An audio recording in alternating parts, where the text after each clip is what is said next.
नेताहरू झुट बोल्छन्। सुरुवातमै यो आरोप गम्भीर लाग्न सक्छ, तर वास्तविकता यही हो। अहिले एमसीसी को माथा पच्ची छ, को राष्ट्रवादी को राष्ट्रघाती। म देशको स्वाधीनताको पक्षमा, ऊ देश बेचुवा। यो आरोप प्रत्यारोप खूब चलेको छ। प्रमाण, तथ्य, ऐतिहासिकताको खोजी नीति गर्ने फुर्सद कसलाई? तपाई जति सक्नुहुन्छ शब्दजाल मार्फत आफ्नो रोटी सेक्नुस्।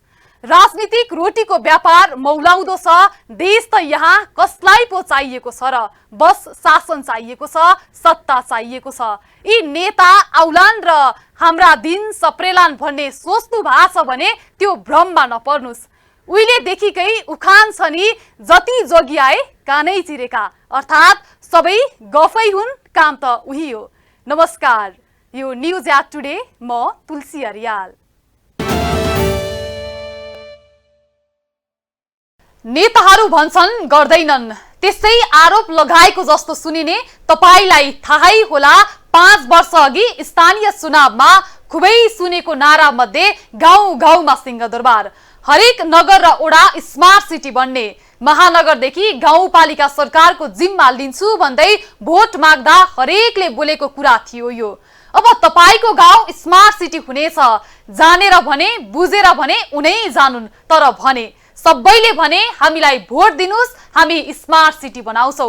स्मार्ट सिटी कस्तो बन्यो होला, कता बनाए होलान्, कसले बनाए होला, अब तपाई आफै हिसाब गर्नुस्। 2074 सालको स्थानीय निर्वाचनमा सबैभन्दा बढी सुनिएको शब्द हो स्मार्ट सिटी। स्थानीय तहको निर्वाचनका बेला धेरै जसो जनप्रतिनिधिले स्मार्ट सिटी बनाउने भाषण दिएका थिए, तर 5 वर्षको अवधिमा स्मार्ट सिटी परेको कुरा जनप्रतिनिधिले सहरको फोहोर पनि व्यवस्थापन गर्न सकेका छैनन्। चुनावको बेला जनताको मन जित्न स्मार्ट सिटीको भाषण दिएका नेताहरूको योजना अलपत्र बनेको छ। सामान्यतया स्मार्ट सिटी भनेको त्यस्तो सहर हो जहाँको भौतिक संरचना, दीर्घकालीन निर्माण, सञ्चार र बजार अत्याधुनिक हुन्छ। यसलाई पूर्ण व्यवस्थित सहरको रूपमा परिभाषित गरिन्छ। आधुनिक सहरमा आवश्यक पर्ने कुनै पनि विषय नछुटेको सहरलाई स्मार्ट सिटी भनिन्छ। यस्तो सहरमा सूचना प्रविधिलाई प्राथमिक पूर्वाधारको रूपमा राखिएको हुन्छ र यसै मार्फत यहाँका बासिन्दालाई सेवा दिइन्छ। यहाँ अटोमेटिक सेन्सर र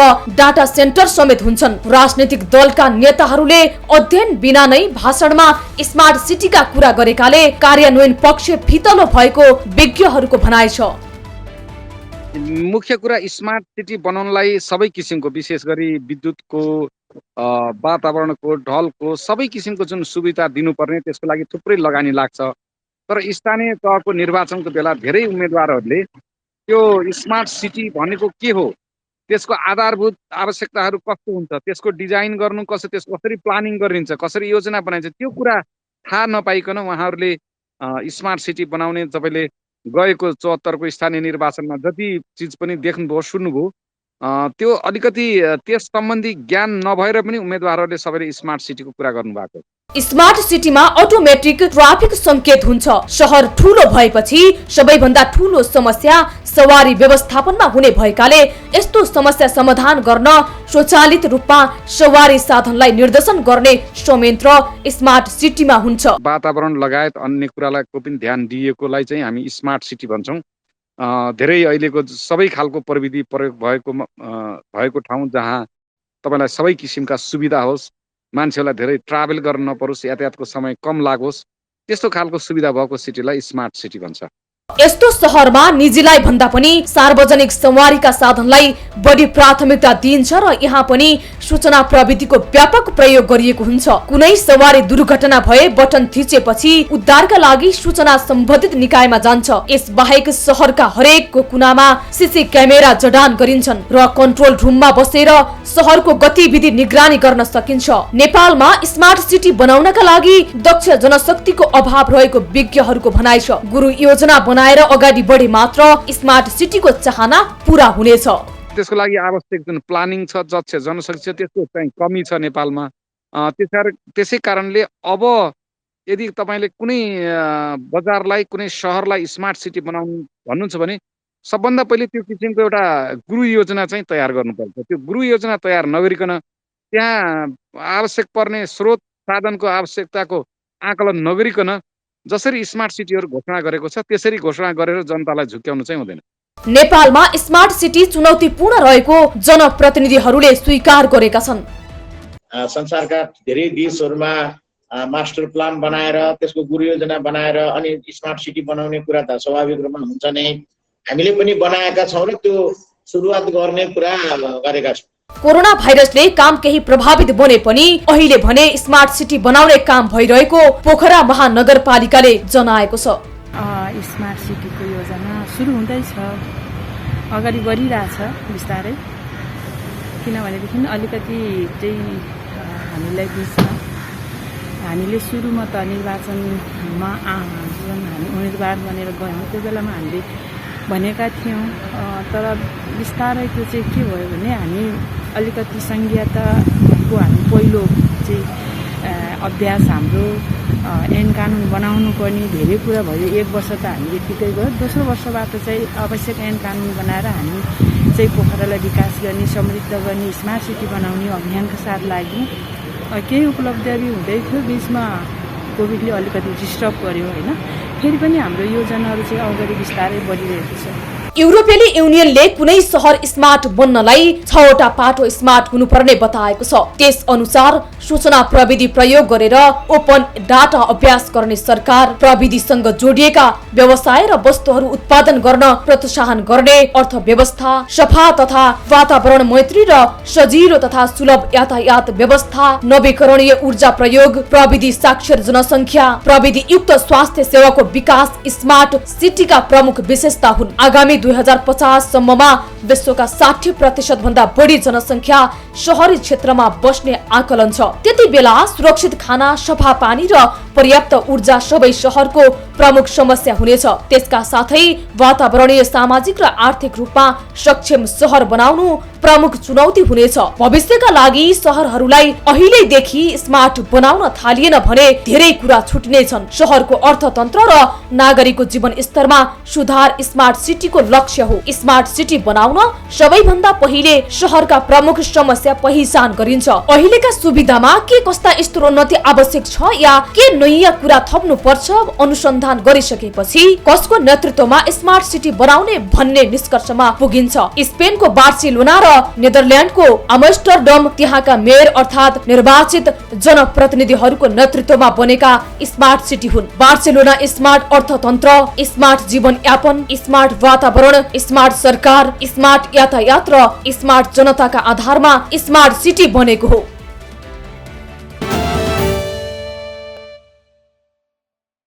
बाराको शिवशक्ति बायोप्लान्टिक कम्पनीले गरेको अनियमितता तथा बदमाशी बारे हामीले यसअघि पनि स्थलगत सामग्री प्रस्तुत गरेका थियौं। आज भन्दा 10 वर्ष अघि यस कम्पनीले यस्तै कालो धन्दा सञ्चालन गरेको थियो, तर अनुसन्धान फितलो हुँदा घटनामा संलग्नले सफाई पाएका थिए। अहिले पनि कम्पनीले अर्गानिक मल भन्दै भारतबाट ल्याएको कमर्सियल खालको मल वितरण गरेर बदमाशी गरेको छ। केही समय अगाडि टिभी टुडे एचडी टेलिभिजनले बाराको शिवशक्ति बायोप्लान्टिक कम्पनीले म्याद गुज्रिएका सामग्री बिक्री गर्दै आम नागरिकको स्वास्थ्यमाथि खेलवाड गरेको रिपोर्ट प्रसारण गरेको थियो। कम्पनीले चर्को मूल्यमा मल तथा विभिन्न कीटनाशक औषधि बिक्री वितरण गर्दै आएको रिपोर्ट कार्यक्रम न्यूज एट टुडेमा प्रसारण भएको थियो। कम्पनीको कालो धन्दाको बारेमा सुइँको पाएर जिल्ला प्रशासन कार्यालय बाराले कम्पनीको कार्यालय सिल गरेको थियो। अर्गानिक भनी रासायनिक विषादी तथा चर्को मूल्यमा मल तथा विभिन्न खेतीका लागि आवश्यक औषधि बिक्री गरेको आशंकामा सिलबन्दी गरेको थियो। कम्पनीका सञ्चालक सहित कर्मचारी नै फरार भएपछि कम्पनीमा सिलबन्दी गरिएको थियो। उद्योगमा जिल्ला प्रशासन कार्यालयको टोलीले छापा मार्दा म्याद गुज्रेका उत्पादनहरू फेला परेका छन्। बाराको परवानीपुर गाउँपालिका 4 सैनपुरमा रहेको सो उद्योगमा जिल्ला प्रशासन कार्यालयको टोलीले छापा मार्दा कमर्सियल गुणस्तरको मल भण्डारण गरेको भेटेपछि प्रशासनले माघ 4 गते सो उद्योगलाई सिल गरेको थियो। स्थानीय प्रशासनले उद्योगमा सिल गरेको सम्बन्धमा लामो समयसम्म गुपचुप राखेपछि केही दिन अघि मात्रै टिभी टुडे टेलिभिजनले यस विषयमा रिपोर्ट प्रसारण गरेको थियो। त्यसपछि अत्तालिएका प्रशासनले सो उद्योगमा लगाइएको सिल पत्रकारहरूको रुहबरमा खोलेको छ। झण्डै 1 महिनापछि खोलिएको सो उद्योगको कोठा र गोदामको निरीक्षण गर्ने क्रममा प्रशासनले 5 वर्ष अघि अर्थात् सन् 2017 मै म्याद गुज्रिसकेको केमिकल र लेबल नै नभएका केमिकल बरामद गरेको हो। उद्योगमा देखिएको दृश्यले जैविक मल उत्पादनको नाममा म्याद गुज्रेको केमिकल आयात गरी त्यसलाई पुनः प्याकिङ गरेर बिक्री वितरण गर्ने गरेको समेत पाइएको छ। उद्योगमा बाराका सहायक प्रमुख जिल्ला अधिकारी शिवराज सेडाईको नेतृत्वमा पुगेको टोलीले उद्योगको अनुसन्धान गर्ने क्रममा टोलीले खनिजा ब्रान्डको 40 किलोग्रामको 71 बोरा, खनिजा 5 किलो 208 प्याकेट, धनराज ब्रान्डको 200 ग्रामको 352 प्याकेट, जेट फ्लावर ब्रान्डको 500 ml को 77 बोतल, धरती ब्रान्डको 3 किलोग्रामको 1578 प्याकेट म्याद गुज्रेको फेला परेपछि उनीहरूको बदमासी बाहिरिएको हो। सो उद्योगले अर्गानिक मल र बिरुवाबाट बनेका उत्तेजक रासायनिक मल मात्रै उत्पादन गरेको दाबी गरे पनि अनुसन्धानमा जुटेको प्रशासनले सिल खोल्दा भने उद्योगको दाबीलाई सहज मान्न कठिन थियो।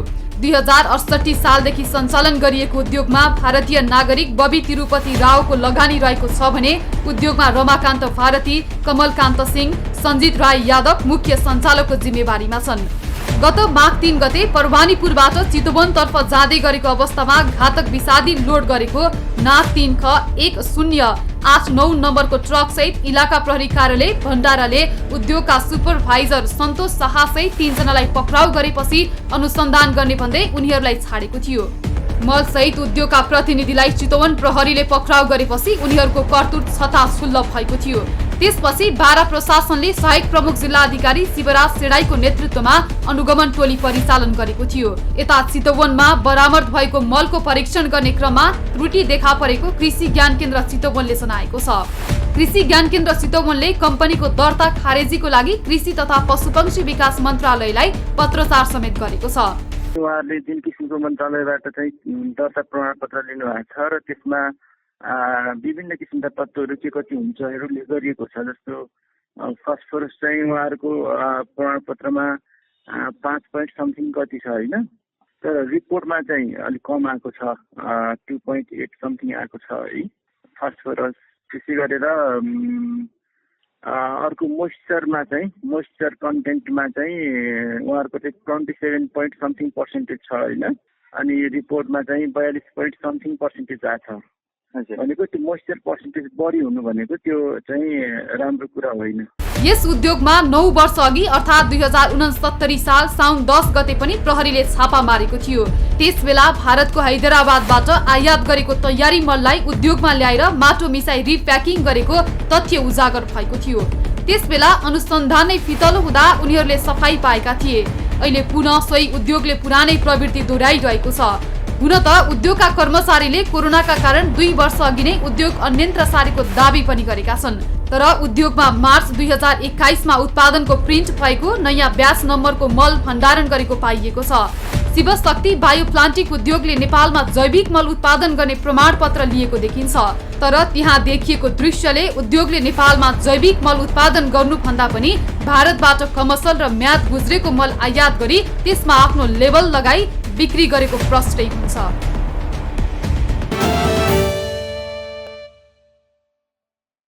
एमसीसी लफडाको बीचमा चुनावी माहौल बिस्तारै बन्दै गएको छ। हरेक आर्थिक वर्षको फागुनदेखि वैशाखको बीचमा अधिक तरलताको समस्या देखिने गरेको छ। यो समस्या यसपटक पनि देखिएको छ। चुनावी माहौल एमसीसी पास हुने कुराले तरलता सहज हुने आम लगानीकर्ता र बैंकर्सहरूको छ। तर अहिलेकै स्थितिमा भने तरलताको चापका कारण बैंक ब्याज बढाउने तयारीमा छन्। मुलुकमा पुँजीगत खर्चको स्थिति निकै कमजोर छ। बैंकहरूमा तरलता अभाव छ। हरेक सूचकहरू संकटमा छन्। नेपाली बैंकिङ प्रणालीको विश्लेषण गर्दा तरलता बढी र तरलता अभावमा लगानी योग्य रकमको अभाव नियमित बहसको विषय बन्दै आएको छ। कहिले अधिक तरलता भई वाणिज्य बैंकहरूले ब्याजमा कर्जा लिन ग्राहकहरूलाई अनुरोध गर्छन् त कहिले 15% ब्याजमा पनि ऋण दिन नसक्ने बाध्यता प्रकट गर्छन्। यसबाट बजारमा उच्च उतार चढाव रहेको स्पष्ट देखिन्छ। फरक यति हो कि अभाव भनिएको अवस्था कुनै आर्थिक वर्ष 3 महिनामा सीमित हुन्छ भने कहिले 9 महिना लम्बिन्छ। नेपालमा उद्योग र उत्पादनमूलक कार्यका लागि वातावरण छैन, तर व्यापार तथा एसेम्बलिङको बजार छ। देश विदेशमा घुमेका, हेरेका र देखेका उपभोक्ताको संख्या बढ्दैछ। धेरै किसिमका सामान, सुविधा, सेवा र प्रविधिको व्यापारका लागि त्यस्ता उपभोक्ता भर्जिन मार्केटका रूपमा रहेका छन्। तरलता अधिक भएका बेला ऋणको ब्याज दर कम हुन सक्छ र त्यस्तो बेला व्यापारीले सामान आयात गरेर स्टक राख्न सक्छन्। यसबाट व्यापारीलाई मात्र होइन, तरलता व्यवस्थापनमा सहजीकरण भई बैंकलाई समेत लाभ पुग्छ र मूल्य स्थिर राख्न पनि मद्दत हुन्छ। तर त्यसतर्फ कसैको पनि ध्यान गएको देखिँदैन। पुँजीगत खर्चमा चाहिँ वृद्धि गर्ने दोस्रो कुरा हो। तेस्रो कुरा के हो भन्दाखेरि ब्याज दरलाई के हो भने अवस्था अनुसार चाहिँ ब्याज दरलाई ज्यादै नियन्त्रण गरेर राख्नु चाहिँ उचित छैन र जुन किसिमको मार्केटले जुन ब्याज दर चाहिँ निर्धारण गर्छ त्यो ब्याज दरलाई चाहिँ करिब त्यही लेभलमा राख्यो भने मलाई लाग्छ डिपोजिटरहरू पैसा जम्मा गर्नेहरूले पैसा जम्मा गर्न पनि सक्छन्। अर्को कुरा अहिले चाहिँ जुन चाहिँ सरकारी जुन पैसाहरू छ त्यो पैसा खालि राष्ट्र ब्याङ्कमा बस्छ। त्यो राष्ट्र ब्याङ्कमा नराखेर चाहिँ सरकारसँग सम्बद्ध ब्याङ्कहरू जस्तो नेपाल ब्याङ्क भन्नुहोस्, राष्ट्रिय वाणिज्य ब्याङ्क भन्नुहोस् अथवा चाहिँ कृषि विकास ब्याङ्कहरू भन्नुहोस्, उनीहरूलाई बाँडेर केही त्यो पैसाहरू चाहिँ त्यहाँ डिपोजिट गर्यो भने इन्टर ब्याङ्क लेन्डिङको माध्यमबाट चाहिँ त्यो पैसा चाहिँ अरू ब्याङ्कमा पनि चलाउन पुग्न सक्छ। किन हुन्छ तरलताको समस्या? अहिले न्यून तरलताको समस्या छ। अनुत्पादक क्षेत्रमा बैंकहरूको लगानी बढ्नु र सरकारले विकास खर्च बढाउन नसक्नुले नै मुलुकमा पटक पटक तरलता दोहोरिने समस्या निम्ति रहने गर्दछ। अब सरकारको पनि बजेटको खर्च सफिसियन्ट लेभलमा भएको छैन, जति हुनुपर्ने हो खर्च भएको छैन। क्यापिटल एक्सपेन्डिचरको साइडमा हेऱ्यो भने 16% पनि खर्च भएको अवस्था छैन। रेभिन्यू एक्सपेन्डिचर पनि त्यति साह्रो खर्च भएको छैन। सरकारले सङ्कलन गर्ने काम निरन्तर गरेको छ। रिमिटेन्स पनि मान्छे बाहिर जाने मान्छेहरू बढिरहेछ, तर रिमिटेन्सको रकम दुईटै युएसडी टर्ममा पनि र नेप्लिज करेन्सीमा पनि घटेको अवस्था छ। बिओपीमा डेफिसिट छ, एकदमै च्याप छ। कर्जाको माग भयो भन्दैमा आफ्नो क्षमता नै नहेरेर लगानी गर्दा तरलताको समस्या झनै निम्तिने गर्दछ। बैंकहरूको कुल निक्षेपमा संस्थागत निक्षेप बढी छ र सर्वसाधारणको निक्षेप कम छ भने निक्षेपकर्ता र बैंक दुवैका लागि जोखिम निम्तिन सक्छ। संस्थागत निक्षेपकर्ताले एकै पटक निक्षेप झिके भने पनि सम्बन्धित बैंकलाई तरलताको समस्या आउने गर्दछ। यता बजारमा कर्जाको माग बढेन र लगानी गर्ने वातावरण भएन भने बजारमा अधिक तरलताको समस्या आउँछ। जति पनि ऋणको माग हुन्छ त्यो अनुसार चाहिँ बैंकहरूले चाहिँ ऋण दिन नसक्ने जब अवस्था हुन्छ त्यसलाई चाहिँ तरलताको समस्या भनिन्छ। खास गरेर विभिन्न व्यवसायको निम्ति व्यवसायीहरूले ऋण लिन चाहन्छन्, तर बैंकमा पैसाको अभाव कारणले गर्दाखेरि चाहिँ ऋणीहरूलाई चाहिँ त्यो भने जति चाहिँ ऋण दिन कठिन हुन्छ र ऋणको दिन नसक्ने अवस्था भइसकेपछि ब्याज दर चाहिँ बढ्न थाल्छ। किन भन्दाखेरि डिपोजिट कम हुने र माग बढी भइसकेपछि ब्याज दर बढ्न थाल्छ। यस्तो अवस्थालाई चाहिँ हामीले चाहिँ तरलताको समस्या भन्छौँ। नेपालमा प्राय फाल्गुनदेखि वैशाखको बीचमा अधिक तरलताको समस्या देखिने गर्दछ, किनकि वर्षभरि नभएर सरकारको विकास खर्च रिपोर्टमा देखाउनकै लागि भए पनि रातारात गरिन्छ र सरकारी ढुकुटी खुल्न थाल्छ। वर्षात सुरु हुने भएकाले यस समयमा अन्य भौतिक निर्माणका काम खासै गरिँदैन, जसकारण कर्जा माग कम हुन्छ। तरलता के हो त? निक्षेपकर्ताले मागेको खण्डमा नगद दिन सक्ने बैंकको क्षमता नै तरलता हो। बैंक तथा वित्तीय क्षेत्रमा तरलतालाई लगानी योग्य पुँजीका रूपमा बुझ्ने गरिन्छ। बैंकमा व्यक्ति तथा विभिन्न संघ संस्था, कम्पनी, संस्थान आदिबाट संकलन हुन आएको रकम चल्ती, मुद्दती तथा निक्षेप खातामा जम्मा भएको हुन्छ र उनीहरूले मागेको समयमा ब्याज सहित रकम भुक्तानी गर्नुपर्ने दायित्व स्वयं बैंकको हुन्छ। यसरी सर्वसाधारणले बैंकमा राखेको निक्षेप, बैंकहरूले केन्द्रीय बैंकमा राखेको रकम, बजारमा खरिद बिक्री भइरहने वित्तीय उपकरण र सुन चाँदी लगायत बहुमूल्य धातुमा अत्याधिक तरलताको गुण रहेको हुन्छ।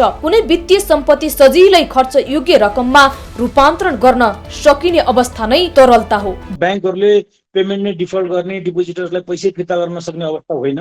राष्ट्र ब्याङ्कले सिडी रेसियो 90% भनेको चाहिँ डिपोजिटको 90% रकम मात्रै लोन दिन सक्ने अवस्था कायम रहन्छ। अहिले इन्डस्ट्रीको एभरेज तपाईँले सिडी रेसियो हेर्नुभयो भने 90 भन्दा माथि छ।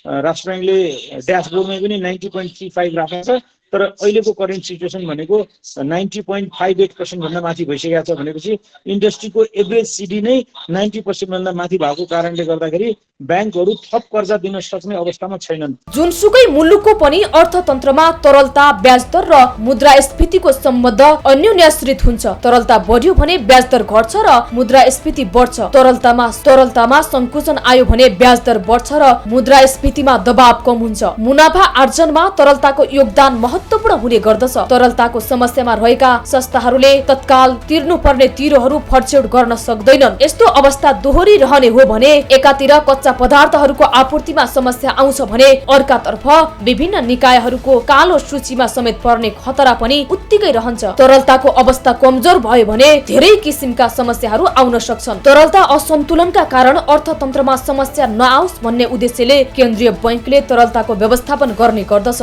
विभिन्न वित्तीय औजारको प्रयोग गरी राष्ट्र बैंकले बजारमा धेरै तरलता भए प्रशोचन गर्ने र कम भए प्रवाह गर्ने गर्छ। तरलता कम भएमा रिपो जारी गरेर तरलता प्रभाव गरिन्छ भने अधिक भएमा रिभर्स रिपो जारी गरी तरलता प्रशोचन गरिन्छ। राष्ट्र बैंकले ऋण पत्र मार्फत पनि तरलता व्यवस्थापन गर्ने गर्दछ। नेपालको अर्थतन्त्र विप्रेषणमा आधारित छ, तर विप्रेषणको आम्दानीबाट आएको पैसाले मुलुक चालु खर्च समेत धान्न सक्ने अवस्थामा छैन। यस्तो समस्याको दीर्घकालीन समाधानका लागि उत्पादनमूलक क्षेत्रमा लगानी बढाउनु एकदमै आवश्यक छ। घर गाडीमा गरेको लगानी एकपटक गरे पनि सकिन्छ, तर जलविद्युतले कृषि, पर्यटन, उद्योग लगायतमा गरिएको खर्चबाट आम्दानी भइरहन्छ। यस्तै विकास खर्च पनि समयमा नै सन्तुलन तौरले गर्दै जानुपर्ने हुन्छ। राज्यसँग भएको पैसा खर्च गर्दै जाँदा नगद प्रवाह बढ्न गई तरलता समस्या कम हुँदै जाने गर्दछ। पहिलो कुरा त के हो भन्दाखेरि तरलता व्यवस्थापन गर्न राष्ट्र बैंकले कतिपय बेलामा चाहिँ आफूसँग भएको पैसा चाहिँ वाणिज्य बैंकहरूका तपाईँको विभिन्न माध्यमबाट यो चाहिँ रिपोको माध्यमबाट चाहिँ त्यो चाहिँ पैसा चाहिँ प्रवाह गर्छ। एउटा माध्यम त्यो हो। दोस्रो चाहिँ सरकारले वास्तवमा जति पनि ठेकेदारहरूको पेमेन्ट मागी छ त्यो ठेकेदारको पेमेन्टहरू चाहिँ चाँडो गरिदिने, त्यो जुन चाहिँ निर्माण व्यवसायहरूको पेमेन्ट चाहिँ चाँडो गरिदिने। अहिले मुलुक संघीय संरचनामा छ। स्थानीय तहका लागि भनेर छुट्टै बजेट बनाइएको छ। यस्तो बजेट वित्तीय संस्थामा राखेर खर्च गर्दा पनि वित्तीय तरलतामा केही सहजता आउने गर्दछ। यस बाहेक हुन्डी नियन्त्रण गरी रेमिट्यान्सलाई वित्तीय प्रणालीमा ल्याउने, गाउँ गाउँमा छरिएर रहेका ससाना पुँजी बैंकसम्म ल्याउनका लागि वित्तीय साक्षरताका साथै बैंकिङ पहुँच बढाउने लगायतका उपाय अपनाएर तरलतामा देखिने असन्तुलित अवस्थालाई केही मात्रामा भए पनि दीर्घकालीन रूपमा नै समाधान गर्न सकिन्थ्यो कि? खुसी कहिलेकाहीँ सानै कुराले पनि दिन्छ। देशमा बिग्रेको मात्रै छैन, केही बन्दैछ भन्ने कुराले पनि ऊर्जा दिन्छ र आशावादी बनाउँछ। त्यसो त ससाना सकारात्मक कुराले पनि मानिसलाई उत्साहित गर्छ र अघि बढ्न प्रेरित गर्छ। बिग्रिएको राजनीतिका बीचमा खेल क्षेत्रले यस्तै सुखद परिणाम दिएको छ। यो क्षेत्रलाई राज्यको लगानी नभएको र उपेक्षामा परेको गुनासोका बीचमा अन्तर्राष्ट्रिय खेल जगतमा नेपालको छवि उज्यालिँदै गएको छ। हस् त, न्युज एट टुडे आजलाई यति नै। हामी सबै बिदा हुन्छौँ। नमस्ते।